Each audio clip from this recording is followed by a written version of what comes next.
तो कैसन बारह लोग सब लोग जहां पे भी होगवा लोग हमके उम्मीद बाटे कि मस्त होगवा लोग, बिंदास होगवा लोग और जोरदार तरीके से पढ़ाई के करत होगवा लोग। होप सो कि जहां तक हम अभी तक पढ़ा देले बानी उस सारा चीज के तू लोग देख ले होगवा लोग, और नईखा देख ले लोग अगर, तो जाके एक बार वापस से सारा कुछ देख लो लोग। क्या है कि हम लोग के क्लास एकदम अब राजधानी के स्पीड पकड़े वाला बिया, एकदम अब भागी गाड़ी जो बा एकदम अब पटरी पे आ गई बा। अब पटरी के बाद क्या हुई, अब सरसरा के भागी अब गाड़ी। तो सरसरा के भागे खातिर आप लोग के तैयारी करेगा पड़ी।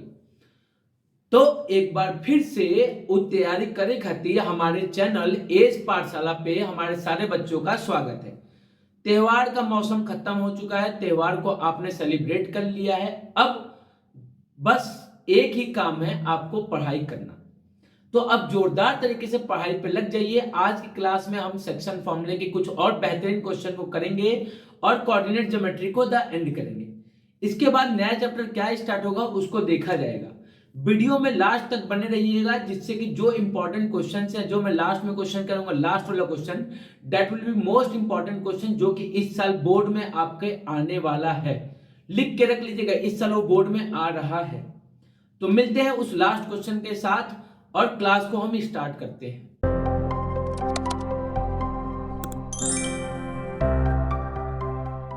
क्वेश्चन क्या है कि find the ratio in which the y axis. याद रखिएगा, मैंने आपको पहले क्लास में बताया था कि जब भी पॉइंट जो है वो एक्स एक्सिस पे होगा, तो आपने कभी एक्स एक्सिस पे अगर होगा तो वाई का कोऑर्डिनेट क्या हो जाएगा, 0 हो जाएगा। और कभी भी पॉइंट अगर वाई एक्सिस पे होगा तो वाई का कोऑर्डिनेट क्या हो जाएगा, 0। एक्स का कोऑर्डिनेट क्या हो जाएगा, 0 हो जाएगा। बात समझिए। आपने कभी, ये हमारे दो पॉइंट्स हैं, पॉइंट्स क्या है, ए और बी। ए है 5, -6 और बी है -1, -4।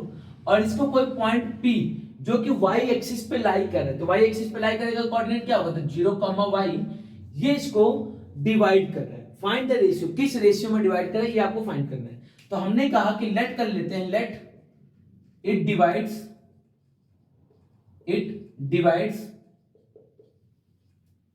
It's divide it into k:1 ratio. k:1 में, k:1 में क्या करें, डिवाइड करें। तो आपने कहा ये हमारा k हो गया, ये क्या हो गया 1, k क्या हो जाएगा m1 और 1 क्या हो जाएगा, तो m2 हो जाएगा। ये हमारा x1, y1 और ये क्या हो जाएगा, तो आपने को ये x2, y2। आपने कहा कि भैया हम अगर x की बात करें, x क्या होता है, तो 12, 21, 12 होता है। 12, 21, 12 होता है। अगर 12, 21, 12 है तो आपने को ये x का कोऑर्डिनेट कितना है, तो x की जगह 0 लिखा है तो 0 हो गया। m1 कितना है, तो आपने को ये m1 है k। x2 कितना है, तो x2 है -1 प्लस m2 कितना है, तो आपने को ये 1 है। और x1 कितना है, तो आपने को ये 5 है अपॉन m1 मतलब k+1। k+1 इससे मल्टीप्लाई हुआ 0 से, तो 0 हो गया। तो 0 इज इक्वल टू -k+5। तो k की वैल्यू क्या आ जाएगी, तो आपने को कहा k की वैल्यू आ गई 5। k की वैल्यू 5 आ गई, तो आपने को हमारा जो रेशियो था क्या था, m1:m2, k:1 था। k:1 दैट इज 5:1 के रेशियो में क्या करेगा, डिवाइड करेगा। किस रेशियो में डिवाइड करेगा, तो आपने को ये 5:1 के रेशियो में डिवाइड करेगा। अब मान लीजिए क्वेश्चन में एक और चीज होता है कि आपको इस y के कोऑर्डिनेट को भी फाइंड करना है। क्या फाइंड करना है, इस y के कोऑर्डिनेट को भी फाइंड करना है। तो आपने को ये m1 हमारा क्या आ गया 5 और m2 तो 1 ही है। अगर y के कोऑर्डिनेट को फाइंड करें तो y क्या होगा, तो आपने को y होगा 12, 21, 12। m1 कितना है, तो आपने कभी m1 अभी हमने फाइंड किया 5 के इक्वल है। और y2 कितना है, -4 प्लस m2 है 1 और y1 कितना है, तो y1 है -6। और डिनोमिनेटर में क्या आ जाएगा, तो आपने को ये 5 + 1 हो जाएगा। क्या आ जाएगा, 5 + 1। 5 × -4 इज -20 और 1 × -6 इज -6/6। तो कितना हो जाएगा, तो आपने को -26/6 दैट इज -13/3। तो कोऑर्डिनेट क्या आ जाएगा, तो आपने जो कोऑर्डिनेट होगा मतलब y एक्सिस पे जो कोऑर्डिनेट होगा that will be equal to 0, -13/3। 0, -13/3। ये हमारा क्या हो गया आंसर। तो पहला हमने क्या फाइंड किया, उसको रेशियो में, और दूसरा क्या फाइंड कर लिया, कोऑर्डिनेट। तो एक क्वेश्चन से हमने दो चीज सीख लिया, एक कोऑर्डिनेट भी फाइंड करना और दूसरा रेशियो फाइंड करना। तो चलिए ये जो दूसरा क्वेश्चन है एक प्यारा सा क्वेश्चन है। इस क्वेश्चन से काफी कॉन्सेप्ट आपके क्लियर हो जाएंगे। क्या कह रहे हैं कि if 1, 2 4, y, x, 6 and 3, 5 are the vertices of parallelogram. Vertices मतलब कि जो वर्टिसेस मतलब जो कॉर्नर होते हैं पैरेललोग्राम के, वो कॉर्नर्स के कोऑर्डिनेट्स दिए हुआ है। तो हम मान लेते हैं इसका नाम क्या है, ए बी सी डी। जिस सीक्वेंस में दिया उस सीक्वेंस में लिख लेते हैं 1, 2, फिर क्या दिया बी 4, y, फिर क्या है सी x, 6 और डी क्या हो जाएगा, तो आपने कोई 3, 5। ये हमारे क्या दिए कोऑर्डिनेट्स दिए हुए किसके, वर्टिसेस ऑफ पैरेललोग्राम के, और हमको x और y की वैल्यू को फाइंड करना है। आपने कहा भैया देखिए हमको ये पता है कि जो पैरेललोग्राम के डायगोनल्स होते हैं, पैरेललोग्राम के जो डायगोनल्स होते हैं वो आपस में क्या होते हैं, bisect each. Diagonals of parallelogram bisect each other. Bisect each other का मतलब कि जो पॉइंट O होगा that will be the mid point of AC and mid point of BD। तो O क्या होगा, तो O is mid point of AC and BD both. दोनों का ही क्या हो जाएगा, मिड पॉइंट हो जाएगा। अगर मिड पॉइंट है तो हम मान लेते हैं कि इसका जो कोऑर्डिनेट्स है वो x डैश y डैश है। x y क्यों नहीं मान रहे, क्योंकि क्वेश्चन में x और y दिया है, तो x डैश और y डैश मान लिया। तो आपने कहा कि भैया आपने बताया था कि जो मिड पॉइंट होता है वो किसके इक्वल होता है, तो दोनों के कोऑर्डिनेट के सम को 2 से डिवाइड कर दिया। तो x डैश किसके इक्वल हो जाएगा, तो आपने कहा भैया x डैश जब हम किस पे लेंगे, AC पे लेंगे, फॉर AC के लिए बात करें, इस वाली लाइन AC के लिए बात करें, तो आपने देखा O का कोऑर्डिनेट क्या आएगा, O का कोऑर्डिनेट क्या आएगा, तो O का कोऑर्डिनेट आएगा x1 प्लस x2/2 और y के केस में क्या होगा, तो y1 प्लस y2/2। तो क्या हो जाएगा, तो O x1 क्या है, तो आपने को ये x1 है 1 और x2 क्या है x है, तो 1 प्लस x/2 कॉमा y1 क्या है, तो आपने को y1 है 2 और y2 क्या है 6, तो 2 प्लस 6/2। तो कोऑर्डिनेट क्या आ जाएगा O का, तो आपने O का कोऑर्डिनेट आ जाएगा 1 प्लस x/2 कॉमा 8 को 2 से डिवाइड किया तो 4। तो ये आ गए हमारे O के कोऑर्डिनेट किसके लिए, तो आपने कहा ये AC के रिस्पेक्ट में O का कोऑर्डिनेट आ गया। अब बात करते हैं BD के रिस्पेक्ट में, किसके लिए बात करते हैं, BD के रिस्पेक्ट में। तो अगर आप BD के लिए बात करें, फॉर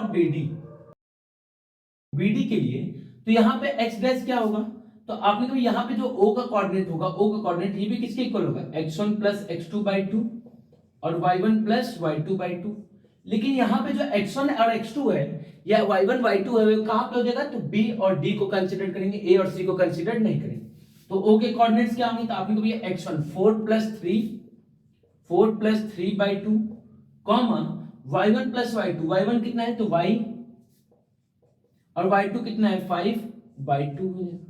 आपने कहा कि भैया अगर AC में बात करें तो ये भी O का कोऑर्डिनेट दे रहा है और BD में बात करें तो ये भी O का कोऑर्डिनेट दे रहा है, तो दोनों के दोनों आपस में क्या हो जाएंगे, इक्वल हो जाएंगे। मतलब 1/x plus 2 4 is equal to 7/2 y plus 5/2। आपने कहा दोनों के दोनों क्या हो जाएंगे, आपस में इक्वल हो जाएंगे। और हमने पढ़ा है कोऑर्डिनेट में क्या कि अगर दो कोऑर्डिनेट्स आपस में इक्वल हैं, दो कोऑर्डिनेट्स अगर आपस में इक्वल हैं तो ये इंप्लाइज करेंगे कि x वाला जो कोऑर्डिनेट वो आपस में इक्वल होगा और जो y वाला कोऑर्डिनेट है वो वापस में इक्वल होगा। तो x का कोऑर्डिनेट क्या होता है, आपने कोई x का कोऑर्डिनेट है 1 प्लस x/2 और यहाँ पे क्या है 7/2। तो आपने 2 से 2 कैंसिल आउट हो गए, तो x की वैल्यू क्या आ जाएगी 7 प्लस उधर दिया जाए तो माइनस में, तो x की वैल्यू आ गई 6। x की वैल्यू क्या आ गई 6 आ गई। अब अगर बात करें y कोऑर्डिनेट की तो आपने को यहाँ पे y कोऑर्डिनेट है 4 और यहाँ पे y कोऑर्डिनेट है y प्लस 5/2। 2 डिवाइड में इधर आएगा तो मल्टीप्लाई करेंगे तो 4 2 जा 8 y प्लस 5, तो y की वैल्यू क्या आ जाएगी, तो आपने को ये 8 माइनस 5, तो y की वैल्यू क्या आ जाएगी 3। y की वैल्यू क्या आ गई 3। तो हमारे पास x और y की वैल्यू क्या आ गई, तो x is 6 and y is 3। ये हमारा क्या हो जाएगा, तो आपने कहा ये हमारा हो जाएगा आंसर। बात समझ में आई होगी। आपने कहा कि क्वेश्चन नंबर 3 तो लिखा है लेकिन इसके आगे तो कोई क्वेश्चन लिखा नहीं, तो भैया ये कौन सा क्वेश्चन होगा, ये क्वेश्चन हमारा जो होगा हमारे एनसीईआरटी बुक का एक इंपॉर्टेंट क्वेश्चन है। कौन सा क्वेश्चन है, तो एक्सरसाइज 7.2 एनसीईआरटी बुक सभी लोग के पास होगी, तो उस बुक में से exercise 7.2 question number 3, exercise 7.2 question number 3, ये जो डायग्राम बना हुआ है, ये जो लड़की वाला डायग्राम बना है कि एक लड़की चल रही है दूसरी लड़की चल रही है, इनके बीच का जो डिस्टेंस दिया ऐसा कुछ वाला जो डायग्राम है, इस क्वेश्चन की हम बात करें। ये क्वेश्चन बहुत ही प्यारा है, इससे क्या होगा कि आपके सारे कॉन्सेप्ट्स भी क्लियर करेंगे। क्वेश्चन क्या कर रहा है समझिएगा कि एक स्पोर्ट्स एक्टिविटी होता है जिसमें कि चॉक पाउडर बनाया जाता है और 100 फ्लावर पॉट्स को 1 मीटर के डिस्टेंस पे रखा रहता है। मतलब ऐसे कुछ बन गया और इस पे बच्चों को दौड़ाना है, ये चौक पाउडर से बन गया हमारा। और हर 1 मीटर के बाद एक गमला रखा हुआ है, हर 1 मीटर के बाद एक गमला रखा हुआ है। और ऐसे टोटल कितने गमले रखे हैं, तो टोटल 100 फ्लावर पॉट्स हैं, टोटल 100 फ्लावर पॉट्स हैं ये रखा हुआ है। और इनके बीच का गैप कितने का, तो 1, तो कितने मीटर का गैप हो गया, तो आपने को ये 100 मीटर का गैप हो गया। उसके बाद क्या कह रहे हैं, 1 मीटर सोन, और उसके बाद फिगर में सोन किया गया कि जो निहारिका है 1/4 ऑफ द डिस्टेंस, इसका 1/4 डिस्टेंस ट्रेवल करती है। किसका, इसका 1/4 डिस्टेंस। तो अगर निहारिका के कोऑर्डिनेट्स की बात की जाए, निहारिका के कोऑर्डिनेट्स की, तो आपने कभी ये कौन सा डिस्टेंस है, तो ये जो डिस्टेंस होता है इसको y एक्सिस कहते हैं, और ये जो डिस्टेंस होता है इसको हम क्या कहते हैं, x एक्सिस कहते हैं। तो y एक्सिस पे कितना चलिए, तो 1/4 क्या है, 1/4। तो आपने कोई y एक्सिस जो होगा that is 1/4 of the distance. तो टोटल डिस्टेंस था 100, उसका 1/4 चलिए। और अगर x कोऑर्डिनेट की बात करें, तो x कोऑर्डिनेट दिया है कि वो सेकंड लाइन में मूव करे, तो पहला नहीं सेकंड लाइन में मूव करे, तो कितना हो जाएगा, तो आपने कोई कोऑर्डिनेट हो जाएगा 2। तो निहारिका कोऑर्डिनेट को हम n से डिनोट करते हैं, तो ये क्या हो जाएगा, तो आपने कहा ये हो जाएगा 2, और 4 से कैंसिल आउट हो तो 25, 2, 25, ये किसका कोऑर्डिनेट हो गया, निहारिका का। उसके बाद दूसरी कोई लड़की है जिसका नाम है प्रीत, क्या है नाम, प्रीत। और प्रीत जो है 1/5 ऑफ द डिस्टेंस, प्रीत कितना डिस्टेंस ट्रेवल करिए, तो 1/5 डिस्टेंस, किसका, y एक्सिस पे। तो आपने कहा 1/5 of total distance that is 100, और कौन सी लाइन में मूव करी, तो that will be in 8th line. कह रहे ना क्वेश्चन में कि A D on the 8th line, आपको बुक में दिख जाएगा क्वेश्चन कि किस में है, 8th लाइन में मूव कर रहे हैं। तो x एक्सिस क्या हो जाएगा, 8 हो जाएगा। कोऑर्डिनेट क्या हो जाएगा प्रीत का, तो आपने को ये 8, 5 से कैंसिल आउट 120 टाइम्स में, तो ये क्या हो गया 8, 20। तो ये निहारिका का कोऑर्डिनेट हो गया, ये प्रीत का कोऑर्डिनेट हो गया। तो आपने को निहारिका की कोऑर्डिनेट कहां पे, तो ये पहली लाइन है और ये दूसरी लाइन, यहां पे कहीं निहारिका होगी, मान लेते हैं, जो कि क्या है 2, 25। और 8वां लाइन इसको मान लेते हैं कि हमारा ये 8वां लाइन, मान लेते हैं कि ये हमारा 8वां लाइन है। तो ये हमारा क्या हो जाएगा, प्रीत कहीं यहाँ पे होगी, कुछ यहाँ पे, जिसका कोऑर्डिनेट कितना होगा 8, 20। तो हमारे पास दो कोऑर्डिनेट्स मिल गए। उसके बाद क्या कह रहा है, what is the distance between both the flags, इन दोनों के बीच का डिस्टेंस कितना है, इन दोनों के बीच का डिस्टेंस कितना है। तो आपने कोई इन दोनों के बीच का डिस्टेंस, इन दोनों के बीच के डिस्टेंस के लिए क्या करेंगे, डिस्टेंस फॉर्मूला। तो आपने कहा ये हमारा x1 हो गया और ये y1 हो गया, ये x2 हो गया और ये y2 हो गया। तो n से p के बीच की जो डिस्टेंस होगी क्या हो जाएगी, तो आपने कहा that will be equal to x2 - x1 का whole square plus y2 - y1 का होल स्क्वायर और अंडर रूट। x2 कितना है, तो आपने कहा ये x2 है 8, 8 में से 2 माइनस हुआ तो 6, तो क्या हो जाएगा ये 6 का स्क्वायर प्लस y2 - y1 20 - 25 -5, तो क्या हो जाएगा ये, तो आपने कहा ये -5 का होल स्क्वायर का अंडर रूट। 6 का स्क्वायर 36 होता है और 5 का स्क्वायर 25 होता है, और 5 को ऐड किया तो 41 और 20 अंडर रूट 61 यूनिट। यूनिट क्यों, क्योंकि डिस्टेंस है, तो क्या हो जाएगा अंडर रूट 61 यूनिट। तो इन दोनों फ्लैग के बीच की दूरी कितनी हो जाएगी, तो आपने कहा अंडर रूट 61 यूनिट। इसके बाद एक और फुल पेज इस क्वेश्चन में कह रहा है कि एक नई लड़की आती है जिसका नाम है रश्मि, क्या है, रश्मि है, एक नई लड़की है। If has to post a blue flag exactly half way between the line segment joining the flags where she post. क्या कहती है कि एक रश्मि आती है और रश्मि एकदम इनके बीच में, ये जो लाइन है फ्लैग पोस्ट का, इनके बीच में कहीं पे रश्मि ने पोस्ट कर दिया, जिसको हम आर से डिनोट करते हैं। तो ये क्या हो जाएगा, तो आपने कहा ये मिड पॉइंट है, आर क्या है, मिड पॉइंट है। और मिड पॉइंट का कोऑर्डिनेट क्या होता है, तो आपने कहा जो मिड पॉइंट होगा आर, उसका जो कोऑर्डिनेट होगा रश्मि के लिए, तो x क्या हो जाएगा, तो x1 + x2/2 होगा, और y क्या होगा, तो y1 + y2/2 होगा। अब x1 क्या है, तो आपने कहा x1 है 2 और x2 है 8, तो 2 + 8/2 दैट इज 10/2, तो 5 हो जाएगा x। और y क्या होगा, तो y1 25 + 20, 25 + 20/2 दैट इज 45/2। तो रश्मि के कोऑर्डिनेट्स क्या आ जाएंगे, तो आपने कोई रश्मि का कोऑर्डिनेट होगा 5, 45/2। 5 क्या है, मतलब 5th वाली लाइन में होनी चाहिए, तो रश्मि 5th वाली लाइन में 45/2 डिस्टेंस y पे ट्रेवल करेंगे, तो that will be the mid point. ये हमारा कोऑर्डिनेट हुआ। होप सो कि ये क्वेश्चन समझ में आएगा। बहुत ही प्यारा, बहुत ही शानदार क्वेश्चन है ये, इसमें सारे कॉन्सेप्ट एक ही क्वेश्चन में कंप्लीट हो जाते हैं। अब इस क्वेश्चन को देखा जाए, ये क्वेश्चन वेरी इंपॉर्टेंट है, सारे कॉन्सेप्ट का निचोड़। निचोड़ क्या है इस क्वेश्चन में कि ये हमको कोऑर्डिनेट्स फाइंड करना है, of the points of trisection, जो कि ट्राइसेक्शन का कॉन्सेप्ट मैंने आपको लास्ट क्लास में बताया था कि ट्राइसेक्शन का कॉन्सेप्ट क्या होता है। तो आपने कहा कि भैया हमारे पास पॉइंट क्या है 4, -1 एंड -2, 3 पॉइंट्स क्या है। तो आपने भैया हमारे पास पॉइंट्स है ए 4, -1 और एक पॉइंट है बी -2, 3। इसको दो पॉइंट है पी और दूसरा पॉइंट है क्यू जो कि ट्राइसेक्ट कर रहा है। तो ट्राइसेक्ट का मतलब, तो आपने तो पहले इसका कोऑर्डिनेट लिए तो x, y और ये क्या हो गया x dash y dash. Trisect का मतलब, तो आपने कोई ट्राइसेक्ट मतलब कि तीनों को इक्वल पार्ट में डिवाइड करना। तो ये भी 1 होगा, ये भी 1 होगा और ये भी क्या हो जाएगा 1 हो जाएगा। ये भी 1 होगा, ये भी 1 होगा और ये भी क्या हो जाएगा 1 हो जाएगा। ये ट्राइसेक्ट की। आपने कहा कि भैया फॉर p, अगर हम p के पॉइंट को फाइंड करना चाहते हैं, p के पॉइंट को फाइंड करना चाहते हैं, तो p के लिए m1 कितना हो जाएगा। अगर p के पॉइंट को फाइंड करना है तो q को क्या कर देंगे, छुपा देंगे। तो p के लिए m1 कितना होगा 1 और m2 कितना होगा। तो आपके कोई 1 पार्ट ये है, 1 पार्ट ये, तो 1 + 1 कितना हो जाएगा 2 हो जाएगा। तो p के लिए जो m1 होगा वो 1 हो जाएगा एंड m2 जो है वो 2 हो जाएगा और ये हो जाएगा x1 y1 और ये क्या हो जाएगा x2 y2।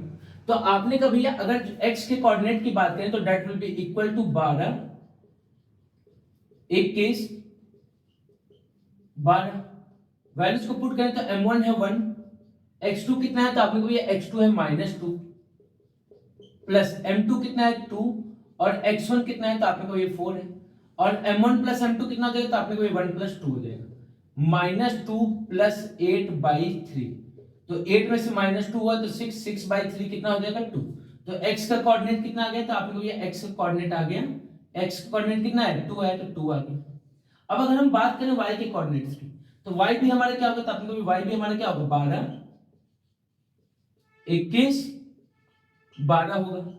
y का कोऑर्डिनेट भी क्या होगा तो 12, 21, 12 होगा। क्या करते हैं पॉइंट को पुट करते हैं तो आपने को ये m1 कितना है तो m1 है 1 और y2 कितना है y2, तो आपने को y2 है 3, बीच में प्लस का साइन। m2 कितना है तो आपने को 2 है और y1 कितना है तो y1 है -1 और डिनोमिनेटर में आपने को 1 + 2, 1 × 3 3, 2 × -1 -2/3, तो कितना हो जाएगा तो आपने को ये 1/3 हो गया।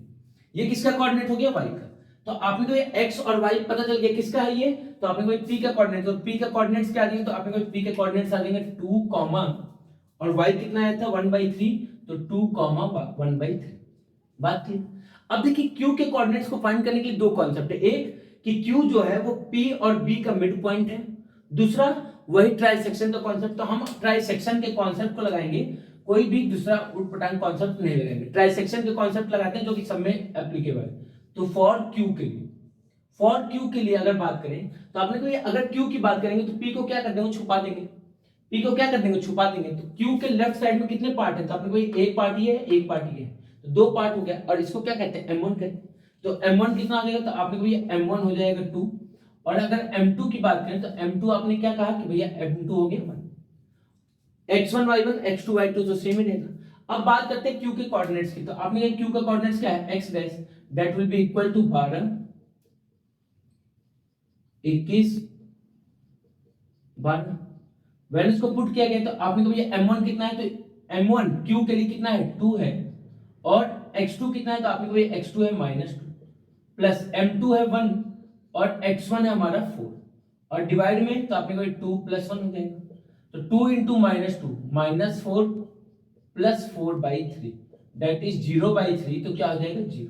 तो q का कोऑर्डिनेट्स क्या आ जाएगा, q का कोऑर्डिनेट x का क्या आ जाएगा 0। अब अगर हम y की बात करें y एक्सिस की तो आपने को y डैश जो होगा that will be equal to 12, 21 और 12, 21, 12 वैल्यूज को पुट करते हैं। तो आपने कहा भाई q के लिए m1 कितना है तो q के लिए m1 है 2 और y2 कितना है तो आपने कहा y2 है 3 प्लस m2 कितना है तो आपने कहा m2 है 1 और y1 कितना है तो y1 है -1 और ये क्या हो जाएगा तो आपने कहा ये हो जाएगा m1 + m2, तो m1 है 2 और m1 है 1, 2 × 3 6 और 1 × 1 -1 हो जाएगा, प्लस माइनस माइनस और ये हो जाएगा 3, तो 6 में से 1 गया तो 5, 5/3। ये क्या आ गया तो आपने को ये हमारे कोऑर्डिनेट्स आ गए किसके q के। तो q का कोऑर्डिनेट क्या होता है आपने को ये x डैश है 0 और y डैश क्या है 5/3। तो हमारे कोऑर्डिनेट्स क्या आ गए तो आपने को ये जो कोऑर्डिनेट्स हैं where 2,1/3 and 0,5/3 which divides the line segment joining 4, and -2, 3 in 3 equal parts, 3 equal parts में डिवाइड करें। होप सो कि सारे कॉन्सेप्ट, सारी चीजें आपको क्लियर हो गई होंगी कोऑर्डिनेट चैप्टर के कोऑर्डिनेट ज्योमेट्री का, जहां पे हमने डिस्टेंस फॉर्मूला पढ़ा और फिर उसके बाद सेक्शन फॉर्मूला पढ़े, और दोनों ही टॉपिक से बहुत ही बेहतरीन क्वेश्चंस को लगाया, जो कि बोर्ड के लिए काफी इंपॉर्टेंट होता है। अब नेक्स्ट चैप्टर हम क्या स्टार्ट करेंगे, वो तो जब नेक्स्ट चैप्टर स्टार्ट होगा तभी पता चलेगा। तब तक आप लोग सारे कॉन्सेप्ट्स जितने भी हमने चैप्टर को पढ़ा लिया, उन सारी चीजों को एक बार रिवाइज कर लीजिए वापस से, और नए चैप्टर के लिए रेडी हो जाइए। तो मिलते हैं नए चैप्टर पे, नए लेक्चर के साथ, नए वीडियो के साथ, नए जोश और नए जुनून के साथ। बट वही एक हमारा इच्छा है, दैट इज कि बोर्ड में झंडा लहराना है।